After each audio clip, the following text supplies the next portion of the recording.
Hello, my name is Rich Howard, owner of Architectural Builder Supply. In this video is to bring you a closer look at the Kaba Ilco number 7180 DC-29. This is a mortise dummy cylinder is what it is in a 29 finish, which means that it is in a black finish. Okay, so this is just simply nothing other than a piece of milled solid brass that has a brass scalp plate applied to it with a black finish. This is what's called a dummy cylinder, and a dummy cylinder is used to literally, it's a dummy cylinder like this is a way to fill a hole is really what it's used for. So the bottom line is the 7180 from Kaba Ilco is an 1.125 dummy cylinder. Okay. However, it's a bit confusing in the sense that mortise cylinders are measured from the underside of the head to the back of the cam. A dummy cylinder doesn't have a cam, so they're always shorter by the thickness of the missing cam. And in this case, this actually measures 1 inch in length. Maybe just heavy on that. Okay, this is a typical 1 and 5/32 of an inch diameter, 1.15, 32 threads per inch. This will allow you to blank out a this will allow you to do a few things, a couple of things immediately. Number one, if you have a door that has a hole in it and that hole does not belong there, it was drilled in the wrong place, you might be able to use a dummy cylinder and not replace the door. If you have an existing installation, you could have an aluminum storefront on a retail space. Well, that front door could be is very likely a path of emergency egress, and there may be existing there now a mortise thumb turn. Well, it could be a thumb turn or a keyed lock.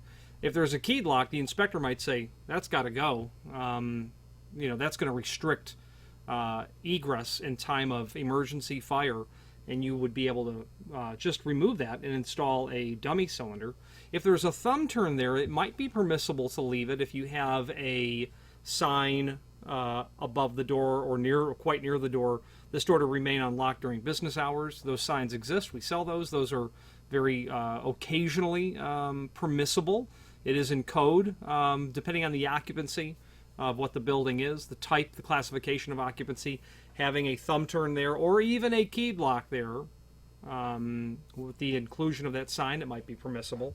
But generally, when you have a hole and you need to close it off, a dummy cylinder is the item that's used for this. They come in different lengths and different colors. Let's switch to the screen view and we can look at the different options available.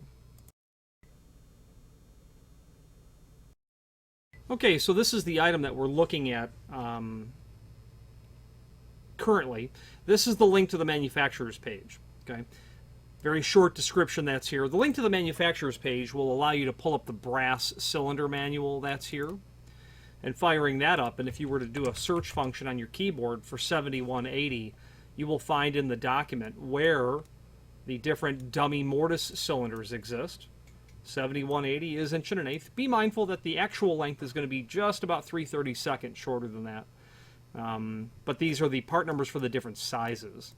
Now, because it's a dummy cylinder, there's really nothing else to do in terms of the part number. This is how the part number is built up here. Well, that's our model, 7180. There's no keyway or cam or tailpiece. Let me go right to the finish. And there'll be nothing to do with keying, obviously. So let's jump right to the finish on page 2. Your finish codes. We're obviously dealing with the 29, the black aluminum finish. Your US number and BHMA number.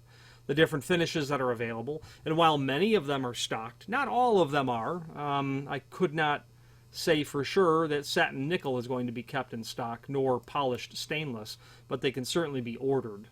There may be a requirement in terms of multiple, maybe a box of 10, but reach out to us if you have need for a particular finish. We'll check stock. But the predictable culprits, your polished brass, your oil rub bronze, your satin chrome, your Duracolor brown, black aluminum, obviously, those are going to be stock. Obviously, clear aluminum would be in stock as well. Okay, so this catalog will allow you to review all things brass cylinder related from Kaba Ilco. They make all things mortise cylinder, rim cylinder, key and knob, key and lever, deadbolt style cylinders made of mostly of almost almost exclusively of solid brass, which affords a very nice finish, fit and finish when you're working with an architectural base material. But this catalog is very handy in the sense that it will show you everything that they, or list, I should say, everything that they make cylinder related. Unfortunately, I would love it to be a much more inclusive catalog where they have photographs of everything. Unfortunately, they don't at all. That would be a nice catalog to have photos of all of all their items. Back to the manufacturer's page. Other items of note on here would be the key blank catalog. That is a very handy resource when you're researching key blanks. Obviously the brass cylinder catalog. Archival catalogs. You want to see what what Ilco, independent lock company, looked like in 1950. There's their catalog. 1972. That feature grows as time permits, as we scan new catalogs and upload them. Okay. Other documents are here. Key machine documents are going to be in here as well. Obviously, Kaba Ilco has a full offering of key machines. Let's finish up this video on... So in conclusion, if you're looking for a dummy cylinder, Kaba Ilco makes them. Those 4 different lengths, many different sizes as well. If you have any questions on the Kaba Ilco number 7180DC dummy cylinder in a 29 finish or any other Kaba Ilco product, please feel free to reach out to us. And thank you very much.